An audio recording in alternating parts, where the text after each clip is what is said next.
Assalamualaikum warahmatullahi wabarakatuh. Selamat datang di mata kuliah pengelolaan hasil hutan bukan kayu. Pada pertemuan kali ini, saya akan menjelaskan tentang minyak atsiri. Ya, CPMK pada pertemuan kali ini membahas tentang mahasiswa dapat memahami konsep dasar teknik pengolahan HBK yaitu minyak atsiri. Apa sih minyak atsiri itu? Jadi minyak atsiri uh, atau minyak terbang atau volatile oil ya. Jadi maksudnya bisa menguap gitu ya, minyak yang bisa menguap, minyak yang bersifat mudah menguap pada suhu kamar tanpa mengalami dekomposisi, punya rasa getir dan beraroma khas, larut dalam pelarut organik dan tidak larut dalam air. Jadi minyak atsiri ini terdapat dua jenis atau dua tipe, yaitu minyak atsiri alami dan minyak atsiri sintesis. Yang minyak atsiri alami itu berasal dari ekstraksi bagian tanaman atsiri tersebut. Terus mengandung beberapa macam senyawa kimia. Sedangkan yang sintesis itu merupakan hasil sintesa senyawa kimia, lalu mengandung satu atau dua jenis senyawa kimia. Apa sih fungsi dari minyak atsiri dalam tanaman? Yang pertama, bisa menjadi fungsi fungisida, yaitu membasmi jamur, ya, fungi. Lalu bisa untuk bakterisida dan insektisida. Ya. Jika dilihat dari namanya jelas ya, bakterisida dan insektisida berarti untuk membasmi bakteri dan insek. Gitu ya. Lalu fungsi yang kedua adalah membantu proses penyerbukan aroma menarik serangga gitu. Jadi dengan adanya aroma tersebut dari minyak atsiri atau yang penghasil minyak atsiri itu menarik perhatian serangga sehingga dalam proses penyerbukan itu bisa dibantu lebih cepat dengan serangga. Lalu fungsi yang terakhir dari minyak atsiri dalam tanaman yaitu sebagai cadangan makanan. Penggunaan minyak atsiri, jadi ada beberapa penggunaan minyak atsiri yang umum ya. Yang pertama adalah sebagai penyedap makanan atau flavor ya. Lalu yang kedua sebagai pewangi atau fragrance gitu ya. Yang ketiga sebagai obat dan bahan baku obat, pharmaceutical, atau sekarang kalau banyak sekali ditemukan jenis-jenis aromaterapi atau obat gosok yang menggunakan bau-bauan gitu ya, bau-bauan seperti lavender gitu ataupun ada juga yang dari serai wangi gitu ya. Lalu yang terakhir digunakan sebagai bahan kosmetik. Potensi pengembangan minyak atsiri di Indonesia gitu. Jadi Indonesia kan kaya akan dengan hasil hutan bukan kayu ya, terutama produk-produk uh, fragrance atau aroma-aromaan gitu ya. Jadi minyak atsiri ini sangat berpotensi di Indonesia karena jumlah jenis dan jumlah produksi cukup tinggi di Indonesia. Potensinya apa aja sih? Yang pertama bisa peningkatan kebutuhan dunia. Jadi tadi kalau dijelaskan di awal bahwa salah satu penggunaan minyak atsiri yaitu untuk flavor, untuk rasa. Jadi bisa digunakan untuk industri makanan ya sebagai perasa. Lalu yang sedang berkembang sekarang juga gitu ya, banyak sekali ditemukan aroma-aroma terapi atau bisa juga untuk dupa ya, hio gitu ya. Jadi fragrance-nya sekitar 20 sampai 25% serta yang lain-lain. Lalu potensi yang kedua itu sebagai perubahan preferensi konsumen ya, yang lebih menghendaki bahan alami karena alasan keamanan, kesehatan dan lingkungan. Apalagi zaman mulai adanya pandemi virus corona sejak tahun 2020 gitu ya. Masyarakat banyak banyak beralih menggunakan bahan-bahan yang alami gitu ya dengan alasan keamanan tersebut gitu. Dan tentu biasanya yang alami ya apa namanya lebih lebih terjangkau gitu ya dan kita bisa menemukan uh, di sekitar kita gitu. Lalu yang ketiga, potensi yang ketiga itu untuk dunia perdagangan mengenal sekitar 70 jenis ya yang bersumber dari tanaman dan 40 jenisnya itu berada di Indonesia. Dan yang terakhir, ketersediaan lahan di Indonesia yang mendukung pengembangan minyak atsiri. Oke, selanjutnya.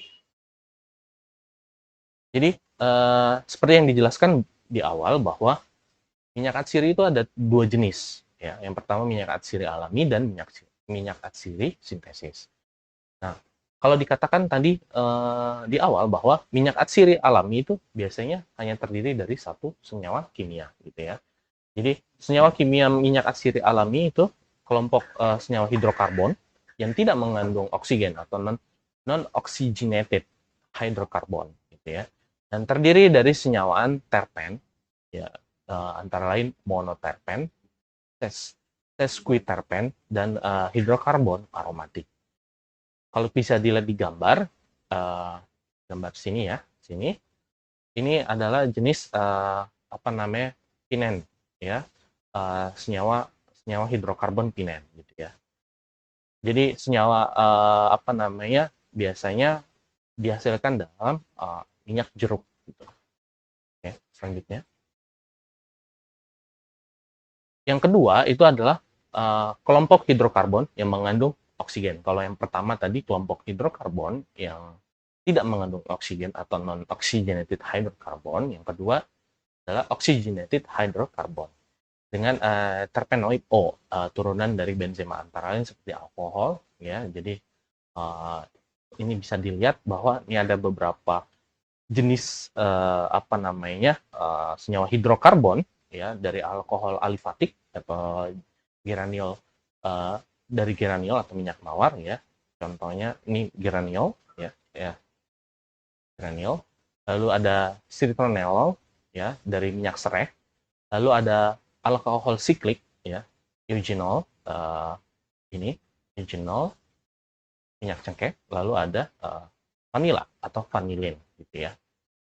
Nah, biasanya kalau alkohol siklik, jadi dia berikatan gini ya, dia berputar gitu ya, siklik. Sedangkan kalau yang alifatik dia tidak ada ikatan putarannya gitu ya. Oke, next. Selanjutnya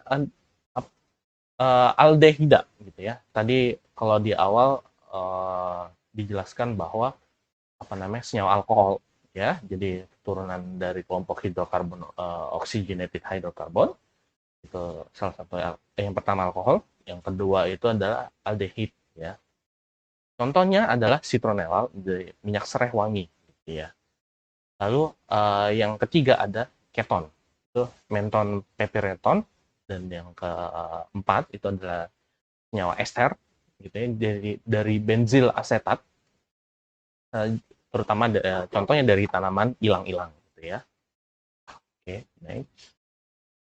Nah, senyawa hidrokarbon oksigenasi, oxygenated hydrocarbon, itu merupakan penyebab utama atau bau wangian dalam minyak atsiri. Jadi senyawa terpen dan secus terpen berpengaruh kecil. Berarti yang non oxygenated oxygenated hydrocarbon itu memiliki pengaruh yang lebih kecil, ya, dibandingkan dengan oxygenated hydrocarbon, ya. Lalu dia mempertinggi kelarutan minyak dalam alkohol encer, gitu. Karena di dalam, kalau dijelaskan sebelumnya bahwa di dalam senyawa oxygenated hydrocarbon itu salah satunya alkohol, gitu ya. Jadi apa bisa membantu kelarutan minyak. Alkohol tersebut bisa membantu kelarutan minyak. Yang ketiga, lebih tahan panas dan stabil terhadap proses oksidasi dan resinifikasi. Lalu apa yang terjadi pada minyak atsiri yang mengandung terpen dan secus terpen? Berarti dia non oxygenated hydrocarbon, seperti pada minyak bunga. Jadi senyawa terpen dan secus terpen tidak jenuh, ya, mengalami oksidasi dan resinifikasi. Di bawah pengaruh cahaya, udara, dan penyimpanan yang kurang baik dapat merusak wangi dan rasa. Lalu contohnya pada pengolahan crude oil atau minyak mentah, gitu ya. Selanjutnya, bagian tanaman yang mengandung minyak atsiri itu di mana saja sih? Biasanya ditemukan pada bagian bunga, contohnya pada tanaman melati, lavender, atau ilang-ilang. Lalu kalau di buah, biasanya buah dan biji gitu ya, biasanya pada jeruk dan pala. Jadi selanjutnya teknologi ekstraksi minyak atsiri atau crude oil gitu ya. Jadi ada beberapa teknik ekstraksi gitu ya yang digunakan dalam mengolah minyak atsiri. Yang pertama penyulingan dengan bantuan air atau disebut dengan hydrodistillation gitu ya. Jadi bisa menggunakan air rebus, airnya direbus jadi water distillation gitu, atau penyulingan dengan air dan uap gitu. Jadi dikukus gitu ya, water and steam distillation. Dan yang ketiga bisa dengan penyulingan dengan uap langsung atau steam distillation. Tadi kalau yang pertama kita apa namanya dengan penyulingan dengan bantuan air dijelaskan. Lalu yang selanjutnya adalah tanpa penyulingan atau ekstraksi lainnya. Jadi yang pertama bisa menggunakan dengan enfluorasi dengan lemak dingin. Kedua, maserasi dengan lemak panas. Yang ketiga, ekstraksi dengan pelarut mudah menguap dengan perkolasi dan soksletasi. Lalu yang terakhir ada metode tekan secara mekanik. Ya. Nah, kita beralih ke teknik penyulingan dengan bantuan air yang pertama, yaitu hydrodistillation, gitu ya, teori penyulingan. Jadi, penyulingan dari campuran cairan tidak saling melarutkan dan selanjutnya membentuk cairan dua fase atau fase minyak dan fase air, gitu ya. Jadi nanti ketika proses penyulingan itu ada dua jenis ya, fase minyak dan fase air. Titik didih dari setiap cairan dua fase akan selalu lebih rendah dari titik didih masing-masing cairan murni pada tekanan yang sama. Misalnya pada air 100 derajat ya, lalu pada benzen 80 derajat. Campuran tidak akan saling melarutkan gitu ya. Jadi kalau campuran tersebut didirikan pada tekanan 1 atmosfer, uap akan dihasilkan secara konstan pada suhu 69 derajat Celcius. Selama kedua cairan tersebut masih ada dalam campuran. Gitu ya. Itu salah satu contohnya. Lalu selanjutnya, pada awal penyulingan, komponen penyusun minyak yang bertitik didih lebih rendah akan tersuling terlebih dahulu. Ya, kemudian disusul komponen yang bertitik didih tinggi. Penyulingan minyak atsiri bertitik didih 50 derajat Celcius, maka hasil sulingan terdiri dari air dalam jumlah yang kecil, sedangkan sebagian besar merupakan minyak. Ini nanti akan terpisah gitu ya. Bisa kita pisahkan juga. Yang mana yang air, yang mana yang minyak. Penyulingan minyak atsiri bertitik di 300 derajat Celcius, maka hasil sulingan akan mengandung sebagian besar air dan hanya sedikit mengandung minyak gitu. Karena banyak yang terevaporasi, banyak yang teruapkan gitu ya, sehingga sebagian besar bentuknya itu dalam bentuk air, gitu ya. Jadi perlakuan awal terhadap bahan. Jadi kalau kita mau melakukan proses penyulingan dengan menggunakan sistem dengan bantuan air atau hydrodistillation gitu ya. Jadi tahap pertama yaitu perajangan. Tujuannya untuk apa? Jadi yang pertama agar kelenjar minyak dapat terbuka sebanyak mungkin sehingga laju penguapan minyak atsiri dari bahan dalam kettle suling lebih cepat gitu. Jadi dipotong-potong menjadi ukuran yang lebih kecil gitu ya. Misalnya kalau kita ambil serai wangi kan dia cukup panjang ya, cukup panjang. Lalu kita potong-potong, kita rajang menjadi ukuran yang lebih kecil gitu. Sehingga bisa cepat terjadi penguapan. Gitu. Nah, tujuan yang kedua dari perajangan ini ya, yaitu agar ukuran bahan lebih seragam dan kompak sehingga saat penyulingan menggunakan uap air menjadi lebih efisien karena tidak banyak uap yang lepas. Oke. Lalu kita masuk ke tahap water distillation atau yang tahap rebus. Jadi ada ciri khasnya gitu ya. Ciri khas dari penggunaan yang rebus ini yaitu bahan yang disuling langsung berinteraksi dengan air yang mendidih gitu ya. Jadi dimasukkan bahan-bahan yang tadi langsung direbus gitu ya. Nah, karakteristik prosesnya ya, bisa menggunakan alat yang sederhana, murah dan dapat dipindah-pindah. Jadi adik-adik dapat bisa mencoba langsung gitu ya teknik water distillation ini. Jadi bisa menggunakan dari kaleng kaleng biskuit gitu ya, yang kita rancang. Nah, lalu bisa apa namanya, nanti bisa disuling gitu ya, ada proses kondensasinya gitu. Ini sudah banyak banyak sekali teknik ini digunakan gitu ya. Jadi sangat sederhana dan mudah. Lalu bahan dalam bentuk serbuk atau telah dirajang tadi.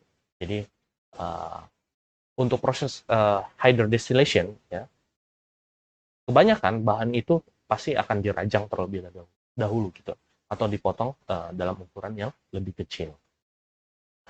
Nah, bahan yang disuling harus terendam dalam air agar proses difusi berjalan baik gitu ya. Jadi biar airnya bisa masuk ke dalam bagian apa namanya, tanaman tersebut atau batang yang dirajang tersebut. Jadi akhirnya dia bisa, air tersebut nanti ketika menguap itu bisa membawa atsiri-atsiri ya yang ada di dalam tanaman tersebut. Lalu dapat terjadi proses hidrolisa ester dengan tekanan uap dalam kettle-nya itu sekitar 1 atmosfer, suhu penyulingan 100 derajat Celcius ya. Bisa kita kontrol sebenarnya suhu penyulingan ini.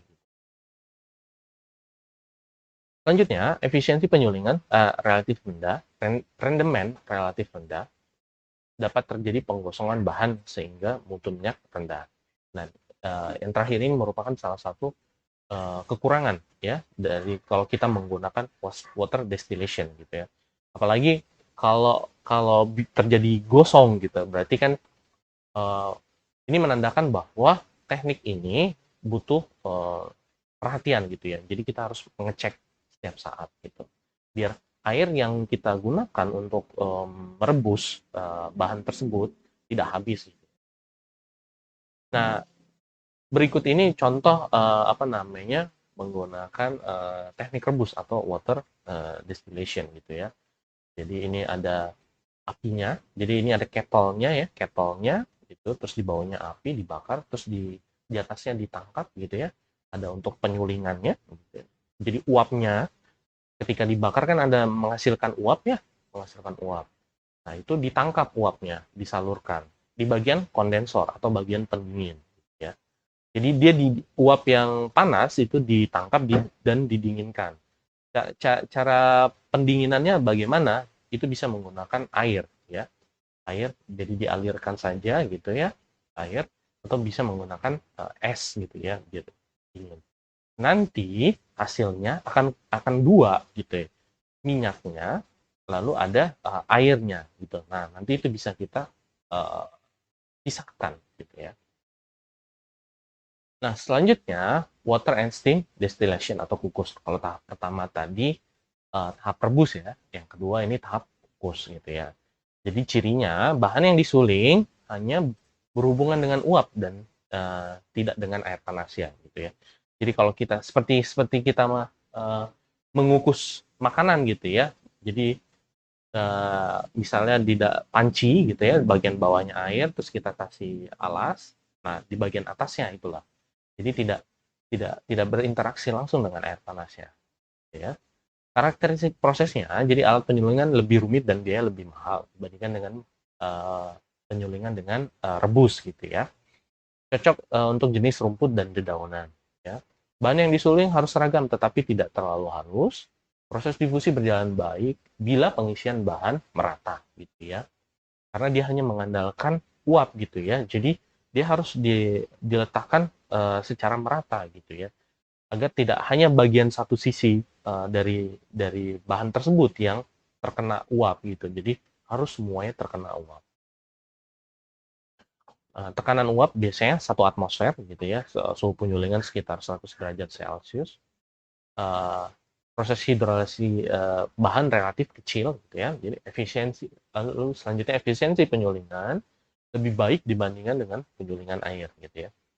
Rendemen dan mutu minyak tinggi bila bahan dirajang dengan baik, pengisian bahan dan proses penyulingan baik gitu ya.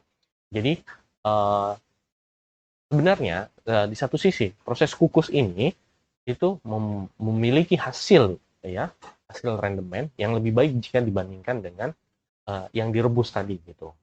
karena dia tidak berinteraksi dengan air tersebut. Jadi dia hanya diuapkan melalui air. Sedangkan kalau yang rebus tadi kan minyaknya itu akan berinteraksi dengan air gitu ya, sehingga itu bisa menurunkan kualitas dari hasil yang akan kita dapat ya. Nah, ini merupakan contoh dari apa namanya minyak proses penyulingan minyak atsiri dengan cara dikukus gitu ya. Jadi ini bagian yang ini ya, yang tingginya gitu ya, itu kettle sulingnya. Jadi di bagian bawahnya itu ada apinya, terus naik sedikit ya. Jadi seperti yang tadi saya bilang, kalau kita misalnya pakai panci gitu ya, di bagian bawahnya itu adalah air, terus dilapisi gitu ya, dialas, lalu kita masukkan bahannya. Nah, ketika menguap ya, ketika menguap itu nanti ada ditangkap gitu ya, terus dialirkan di kondensor sama gitu ya. Jadi kondensor tersebut bisa berisi air gitu ya, yang cukup dingin gitu ya, atau kita masukkan es saja. Kurang lebih proses selanjutnya itu akan sama dengan proses rebus gitu. Dia hanya membedakan ini yang satu direbus, yang sebelumnya yang kedua itu dikukus. Ya. Nah, yang harus diperhatikan pada penyulingan metode kukus ini adalah bahan harus mempunyai ukuran yang seragam, seperti yang dijelaskan di awal tadi ya. Lalu pengisian bahan dalam kettle diatur agar uap dapat berpenetrasi merata, sehingga rendemen yang dihasilkan lebih tinggi.